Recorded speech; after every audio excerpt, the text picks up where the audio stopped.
आपने रायते तो बहुत खाए होंगे, बट क्या आपने कभी बैंगन का रायता ट्राई किया है? गर्मियों में ना बहुत से दिन ऐसे होते हैं जब बिल्कुल किचन में जाके कुछ बनाने का मन नहीं करता।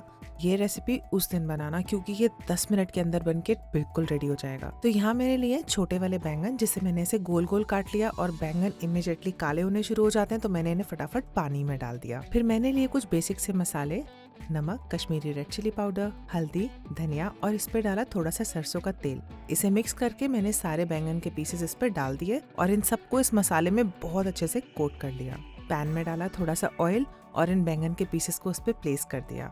अब ऑयल कम ज्यादा करना कम्प्लीटली आपकी चॉइस है। उलट पलट के इसे अच्छे से सेक लिया। तो इस प्रोसेस में मुझे मुश्किल से 2 से 3 मिनट लगे थे और ये बैंगन हो गए थे तैयार। साथ ही साथ मैंने तड़के पैन में 1 चम्मच सरसों का तेल डाला और उसमें डाली हींग, राई, 2 सूखी लाल मिर्चें और कड़ी पत्ता। एक बोल में मैंने लिया घर का जमा दही और ये बैंगन, तड़का और साथ में थोड़ा सा हरा धनिया सब कुछ डाल दिया इस दही के अंदर।